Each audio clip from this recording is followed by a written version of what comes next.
Al practicar esta técnica descubrirá que, al igual que los atletas mentales, usted puede aprenderse el nuevo orden del mazo en unos pocos minutos. Por supuesto que esta destreza no sirve solo para impresionar a sus amigos, sino, sobre todo, para entender la mente. Para seguir los pasos que acabamos de describir, se requiere centrar la concentración una y otra vez, en una meta clara. Así como los músculos se hacen más fuertes al levantar pesas, este ejercicio los llevará a fortalecer su capacidad general para concentrarse, lo cual le permitirá trabajar a fondo mucho más fácilmente.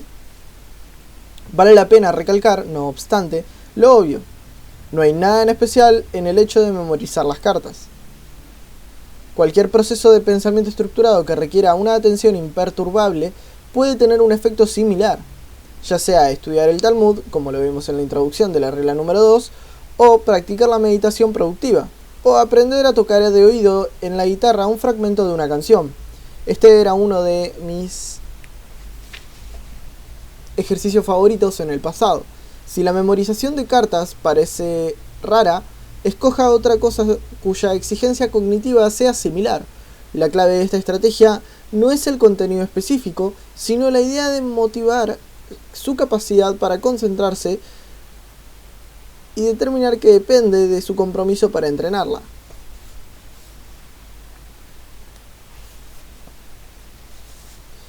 Regla número 3. Aléjese de las redes sociales. En el 2013, Baratunde Thurston, escritor y consultor en medios digitales, llevó a cabo un experimento. Tomó la decisión de desconectarse de la vida en línea durante 25 días. Nada de Facebook, Twitter o Foursquare, un servicio que en 2011 lo designó alcalde del año. Ni siquiera usaría el correo electrónico. Thurston necesitaba esa pausa. Este hombre, a quien sus amigos describen como el hombre más conectado del mundo, había participado, según sus propias cuentas, en más de 59.000 conversaciones de Gmail y había puesto 1.500 actualizaciones en su muro de Facebook en un año inmediatamente anterior al experimento. Estaba agotado, frito, muerto, explicó. Nos enteramos del experimento de Thurston porque él mismo escribió sobre este artículo de la revista Company, titulado, de manera irónica, un plug. Como relata Thurston en el artículo, no le tomó mucho tiempo adaptarse a su vida fuera de línea. Al final de la primera semana, el ritmo tranquilo de mis días ya parecía mucho menos extraño. Me sentía menos estresado de no saber nuevas cosas, sabía que seguía existiendo a pesar de que no haber compartido en internet pruebas documentales sobre mi existencia. Thurston hablaba con extraños, disfrutaba de la comida sin publicar por Instagram sus experiencias, se compró una bicicleta, descubrí que es más fácil manejar este aparato si uno no está tratando al mismo tiempo de revisar la cuenta de Twitter. El final del experimento llegó muy pronto. Se lamentó Thurston, sin embargo, debía manejar sus compañías noveles y hacer el mercadeo de sus libros, así es que los 25 días volvió a reactivar su paciencia en línea. El experimento de Baratunde Thurston resume claramente dos aspectos importantes acerca de las relaciones que se viven en nuestra cultura con redes como Facebook, Twitter e Instagram, así como los sitios de información y entretenimiento del tipo Business Insider y BuzzFeed, dos categorías de distracción en línea que en las páginas que siguen denominaré colectivamente herramientas de la red. El primer aspecto es que cada vez que se reconoce más el hecho de que estas herramientas fragmentan nuestro tiempo y reducen nuestra capacidad para concentrarnos. Esta realidad ya no genera mayor debate, todos la sentimos. Se trata de un problema real para personas de todo tipo, pero el problema es especialmente grave si uno está en búsqueda de mejorar su capacidad para el trabajo profundo. En la regla anterior, por ejemplo, describía varias estrategias que ayudan a afinar la concentración. Estos esfuerzos serán aún más arduos si de manera simultánea uno tiene un comportamiento similar al de Baratheon de Thurston antes de llevar a cabo su experimento, es decir, si su vida, aparte del momento del entrenamiento, sigue estando llena de distracciones por causa de las aplicaciones electrónicas y la navegación por internet. La fuerza de voluntad es un recurso ilimitado, y por esa razón, cuanto más atractivas sean las herramientas que le piden atención, más difícil se le resultará mantenerse concentrado en algo importante. Por lo tanto, para dominar el arte del trabajo profundo, uno debe recuperar el control del tiempo y la atención, dos cosas que intentan robarse las muchas diversiones que nos rodean. Sin embargo, antes de que comencemos a luchar contra estas distracciones, debemos entender mejor el campo de batalla. Aquí viene el segundo aspecto al que apunta el relato de Baratheon de Thurston, la importancia a la que se enfrentan los trabajadores del conocimiento al examinar este problema de las herramientas en la red en relación con la atención. Abrumado por las exigencias de tiempo que estas herramientas implican, Thurston sentía que su única opción era ausentarse por completo de Internet, aunque por un tiempo limitado. Esta idea, según la cual un drástico sabático de Internet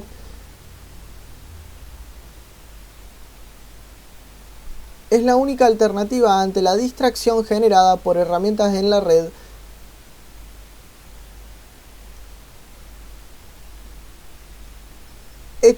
ha hecho carrera en nuestra cultura.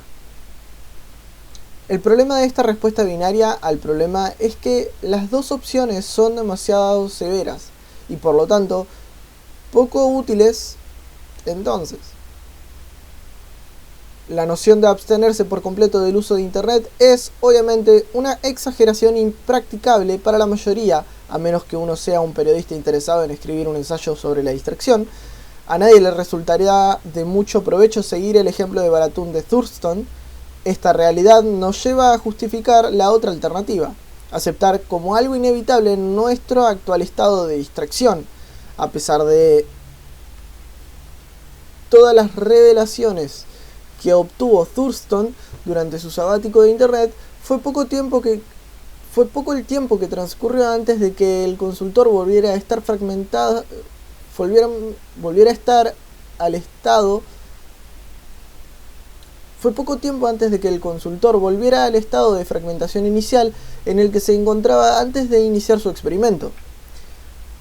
El día que comencé a escribir este capítulo, tan solo 6 meses después de la publicación del artículo de Thurston en Fast Company, el reformado consultor ya se encontraba escribiendo una docena de trinos después de haberse levantado. La regla que presto ahora en este libro busca sacarnos de esta encrucijada a través de una tercera opción: aceptar que estas herramientas no son malas ni en sí mismas, incluso que algunas de ellas pueden ser vitales para el éxito y la felicidad, pero aceptar al mismo tiempo que uno debe ser más estricto a la hora de permitir que un sitio web capte su atención y su tiempo, y de paso dé acceso a sus datos personales, lo cual implica que debe usar una menor cantidad de dichas herramientas. En otras palabras, no voy a decirle que abandone del todo el uso de Internet, como hizo Baratheon de Thurston durante 25 días del 2013. Le pediré, eso sí, que rechace el estado de distracción ligada a la hiperconexión que lo llevó a él a realizar ese drástico experimento. Hay un punto medio y, si a usted le interesa desarrollar el hábito del trabajar profundo, debe luchar para alcanzarlo. Nuestro primer paso para encontrar ese punto medio en nuestra selección de las herramientas en la red consiste en comprender cómo funciona el proceso de toma de decisiones que lleva a cabo la mayoría de usuarios de Internet. En el otoño del 2003 comprendí mejor el proceso a raíz de un artículo que escribí para explicar por qué nunca abrí una cuenta de Facebook. Aunque el ensayo tenía el propósito de explicar y no de acusar, muchos lectores se pusieron en la defensiva y respondieron con justificaciones de su propio uso del servicio. Veamos algunos de los ejemplos de estas justificaciones. Lo que me atrajo en un principio de Facebook fue su componente de entrenamiento. Puedo ver en qué andan mis amigos, pongo fotos divertidas, hago comentarios rápidos. Cuando abrí mi cuenta no sabía por qué. Por pura curiosidad entré a un foro sobre cuento corto. Allí mejoré mi escritura y conseguí buenos amigos. Uso Facebook porque muchos de mis amigos del colegio están allí.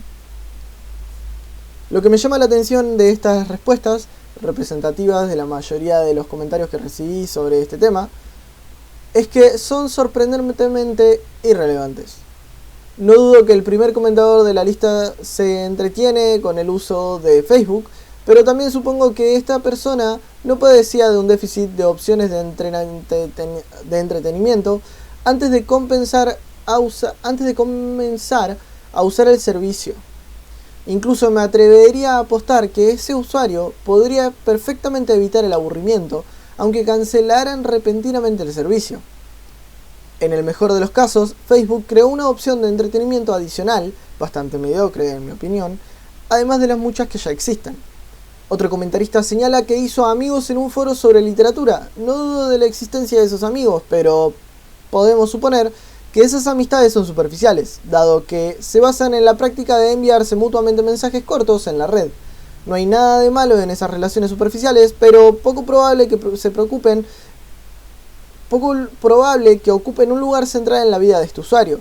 Algo similar puede decirse sobre el comentarista que volvió a conectarse con sus amigos del colegio. Es una diversión agradable, pero difícilmente será un elemento esencial de su sentido de la conexión social o de la felicidad. Quiero ser claro, no pretendo denigrar los beneficios identificados previamente. No son ilusorios ni equivocados. Lo quiero resaltar. Sin embargo, es que estos beneficios son menores y en cierto sentido aleatorios.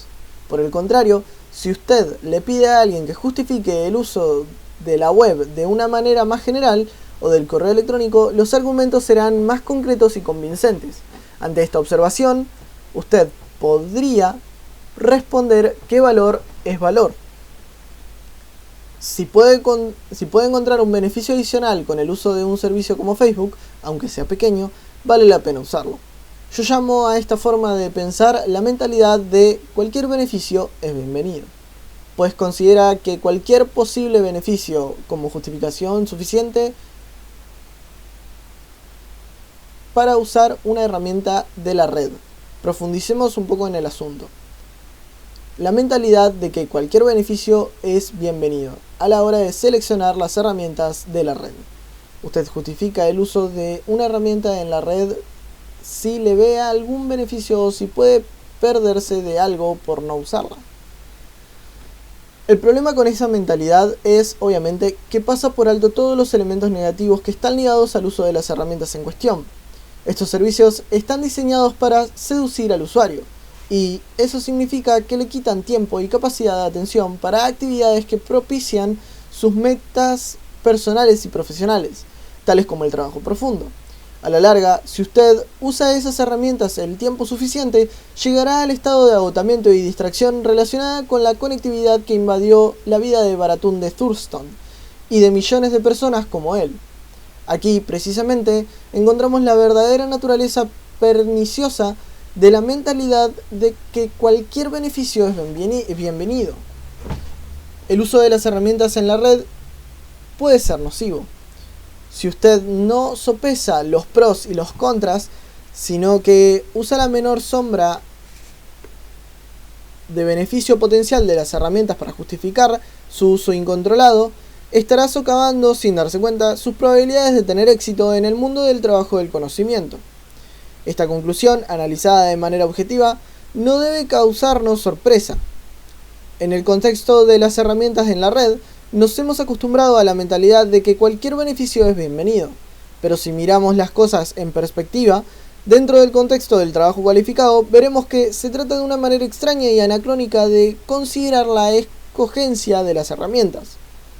En otras palabras, si hacemos a un lado la retórica revolucionaria que rodea todo lo que tenga que ver con Internet, esa sensación resumida en la primera parte de que o bien usted está comprometido a fondo con la revolución o bien usted es un dinosaurio amargado.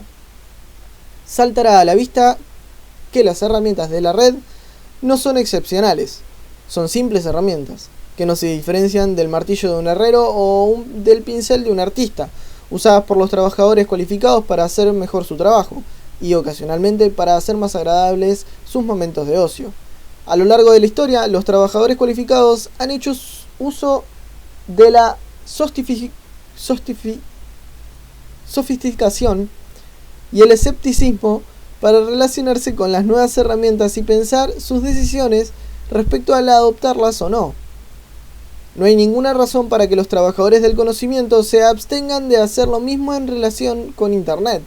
El hecho de que la mano de obra cualificada, en este caso, tenga que ver con bits digitales, no cambia en nada esta realidad. Para comprender mejor cómo funciona este proceso cuidadoso de selección de las herramientas, empecemos viendo el caso de una persona que se gana la vida trabajando con herramientas no digitales y tiene con estas una relación compleja en búsqueda del éxito. Por fortuna, logré encontrar un individuo con esas características. Se trata del exitoso agricultor Forrest Pritchard. Forrest Pritchard es el director de Smith Meadows, una granja familiar localizada a 1 hora de la ciudad de Washington, hacia el este. Es una de las muchas granjas que se agrupan en los valles de las Blue Ridge Mountains. Poco después de asumir las riendas de la granja de sus padres, Pritchard cambió el esquema, se alejó de los monocultivos y se dedicó a un concepto que, por entonces, era muy novedoso: el ganado de engorde en pasto y no con maíz, como era usual. Hoy en día la granja prescinde de los intermediarios mayoristas. No es posible encontrar las carnes de Smith Meadows en supermercados como Whole Foods, y vende sus productos directamente a los consumidores en los concurridos mercados de agricultores del área metropolitana de Washington, D.C. En todos los aspectos, la granja está triunfando en una industria que casi nunca recompensa a las personas pequeñas, las pequeñas operaciones. Conocí a Pritchard en el mercado local de agricultores de Tacoma Park, Maryland, donde Smith Meadows tiene un puesto en el que vende muy bien sus productos. Pritchard es un hombre alto, le lleva una cabeza a los clientes de los suburbios. Con su vestimenta típica de granjero, es la imagen misma del artesano que sabe hacer su oficio. Quise abordarlo para hablar con él, pues el negocio agrícola se basa en un manejo cuidadoso de las herramientas y yo quería aprender cómo hace un trabajador de las áreas no relacionadas con el mundo digital para llevar a cabo esta tarea tan importante. La producción del heno es un buen ejemplo, me dijo en una de nuestras conversaciones sobre el tema. Es un área donde te puedo dar la idea básica sin tener que explicar la dinámica económica subyacente. Como Pritchard asumió el manejo de Smith Meadows, la granja producía su propio heno para alimentar el ganado durante los meses del invierno, en el que las reses no podían pastar. La producción se hace con una máquina embaladora de heno, un aparato que, arrastrado por un tractor, comprime y embala el heno seco, formando pacas. Si usted es ganadero en la costa este, seguramente poseerá y usará una embaladora de heno por razones obvias. Sus animales necesitan el heno. ¿Por qué habría de gastar dinero para comprar alimento si dispone de heno gratis en su propio terreno? Si un granjero aplica la mentalidad en la que cualquier beneficio es bienvenido, que aplican los trabajadores del conocimiento, sin duda compraría una embaladora de heno. Sin embargo, tal como me explicó Pritchard, tras pedirme disculpas de antemano por el sarcasmo, si como granjero aplicara un pensamiento tan simplista, en poco tiempo estaría poniendo un letrero de "se vende en mi granja". Pritchard, al igual que la mayoría de las personas que trabajan en este negocio, lleva a cabo un proceso de pensamiento más sofisticado a la hora de escoger sus herramientas. Tras aplicar este proceso de la embaladora de heno, Pritchard optó por venderla. En la actualidad, Smith Meadows compra todo el heno que consume. Veamos por qué. Comencemos por analizar los costos de la producción del heno, me dijo Pritchard. En primer lugar, tenemos el costo del combustible, las reparaciones de la maquinaria y el espacio para almacenar el heno. También hay que pagar impuestos sobre este. Estos costos, que se pueden medir directamente, son la parte sencilla de la decisión. Pero está también el costo de la oportunidad, al que hay que prestarle más atención. Así lo explicaba el granjero. Si me paso todo el verano produciendo heno, no puedo hacer nada más. Ahora uso ese tiempo para levantar pollos de engorde, que se venden como alimento para los humanos. Esto genera un flujo de caja positivo porque los puedo comercializar, pero también producen abono que uso para nutrir mi tierra. Luego está el asunto igualmente sutil de determinar el valor secundario de una paca de heno comprada. Como explica Pritchard, cuando compro heno, estoy intercambiando dinero en efectivo por proteína y abono, después de que el heno pasa por el sistema digestivo del animal, lo cual significa que también estoy obteniendo nutrientes para la tierra a cambio de mi dinero. También estoy evitando compactar los suelos con la circulación de las maquinarias pesadas por el terreno durante todo el verano. Para tomar su decisión final acerca del heno, Pritchard decidió ir más allá de los costos monetarios directos, que no producían ninguna ganancia real, y se concentró en el tema más complejo de la salud a largo plazo de sus tierras.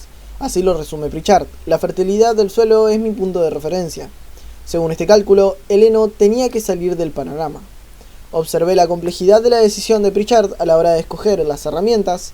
Esta complejidad va de la mano con una importante realidad. Para aquellos que están en este negocio, es casi risible la noción según la cual obtener alguna ventaja justifica la inversión de dinero. Por supuesto que una embaladora de heno ofrece beneficios. Todas las herramientas de una granja tienen algo útil que ofrecer. Al mismo tiempo, por supuesto que también tiene aspectos negativos. Pritchard quería tomar una decisión equilibrada. Comenzó con un punto de referencia claro, en su caso la salud del suelo es fundamental para el éxito de su negocio, y luego, a partir de esta base, tomó una decisión final sobre el uso de una herramienta en particular. Lo que propongo, si usted es un trabajador del conocimiento y en particular si le interesa cultivar el hábito del trabajo profundo, es que asuma la selección de sus herramientas con el mismo cuidado con el que lo hacen los otros trabajadores cualificados, como el de los granjeros. A continuación, presento una generalización de esta estrategia de evaluación. Decidí llamarla método artesano de la selección de herramientas, pues este nombre pone el énfasis en el hecho de que las herramientas son, en último término, ayudas para alcanzar la gran meta final de nuestro oficio. El método artesano de la selección de las herramientas. Identifique los factores centrales que determinan el éxito y la felicidad de su vida profesional y personal. Adopte una herramienta solo si sus impactos positivos sobre los factores superan sosteniblemente los impactos negativos. Observe que el método del artesano de la selección de las herramientas se opone a la mentalidad de cualquier beneficio es bienvenido, mientras que esta última considera cualquier impacto positivo potencial como justificación para el uso de una herramienta. La primera exige que los impactos positivos afecten los factores clave para usted y que superen sosteniblemente los negativos. Aunque el método artesano de la selección de las herramientas rechaza la simpleza de la mentalidad de cualquier beneficio es bienvenido, no ignora los beneficios que llevan a la gente a usar las herramientas de la red, ni pretende hacer declaraciones respecto a la calidad de la tecnología en cuanto a que sea buena o mala. Simplemente propone evaluar toda herramienta de la red con la misma seriedad y ecuanimidad a la que se han sometido otras herramientas en otros oficios a lo largo de la historia del trabajo cualificado. Las tres estrategias que presentamos a continuación, en el marco de esta regla, están diseñadas para que el lector se sienta cómodo ante la idea de abandonar la mentalidad según la cual cualquier beneficio es bienvenido y aplicar la filosofía del artesano para decidir cuáles herramientas usar, pensando en el tiempo y la atención que consumen esas herramientas. La siguiente guía es importante porque el método artesano tiene ciertas complejidades. Identificar qué es lo más importante en su vida y luego tratar de determinar si el impacto que ejercen diversas herramientas sobre estos factores no se reduce a una simple fórmula. Esta tarea requiere práctica y experimentación. Las estrategias que proponemos a continuación contribuyen a estructurar la práctica y la experimentación, obligando a reconsiderar las herramientas de la red desde diferentes perspectivas. Puestas en conjunto, las estrategias le ayudarán a cultivar una relación más reflexiva con sus herramientas, lo cual le permitirá tener mayor control de su tiempo y su concentración, para llevar a cabo exitosamente las ideas de la segunda parte. Aplicar la ley de los mínimos vitales a los hábitos relacionados con Internet. Malcolm Gladwell no usa Twitter. En una entrevista concedió en el 2013, explicaba por qué. ¿Qué dicen mis fans? ¿Qué dice que mis fans quieren saber de mí en Twitter? Y luego añadía con humor: yo sé que mucha gente quiere verme menos. Michael Lewis, otro autor de grandes éxitos de librería, quien tampoco usa el servicio, explicaba en The Wire: no uso Twitter, ni siquiera sé cómo leerlo,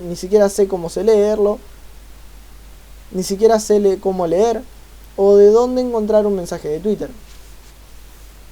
Como mencioné en la primera parte, George Packer, renombrado escritor de The New Yorker, también evita el servicio y de hecho solo hasta hace poco sucumbió al uso del teléfono inteligente por necesidad. Estos tres escritores no consideran que Twitter sea inútil, aceptan sin problema que otros escritores les resulte útil. Packer se refirió su postura respecto al Twitter en respuesta a un artículo abiertamente apasionado sobre Twitter del fallecido crítico de medios de The New York Times, David Carr. En su ensayo, Carr decía con entusiasmo desbordante: ahora, un año más tarde, mi cerebro se ha convertido en papilla por culpa de Twitter. No, me entero de muchas cosas de las que podría haberme imaginado. Y en lugar de gastar media hora navegando para encontrar alguna fuente de iluminación, me doy una idea de las noticias del día y de la forma como la gente está reaccionando ante ellas durante el tiempo que me toma hacer fila para comprarme un café. Sin embargo, al mismo tiempo, Gladwell, Lewis y Packer no sienten que el servicio les ofrezca una ventaja que contrarreste de manera considerable los aspectos negativos, dadas sus circunstancias particulares. A Lewis, por ejemplo, le preocupa que una mayor accesibilidad le quite energía y reduzca su capacidad para investigar y escribir buenas historias. Al respecto, anota: es increíble cómo la gente está accesible en todas partes y a todas horas. Hay muchos tipos de comunicación en mi vida, que no son enriquecedores, sino que, por el contrario, son empobrecedores. A Packer, por su parte, le preocupa la distracción. Twitter es el crack de los adictos a los medios. Incluso describe la alabanza de Carr sobre este servicio como la imagen más aterradora del futuro que he leído en la nueva década.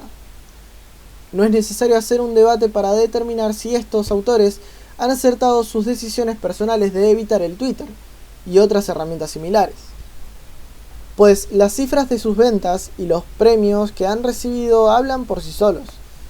Podemos, eso sí, usar sus decisiones como una valiosa ilustración del método artesano de la selección de las herramientas.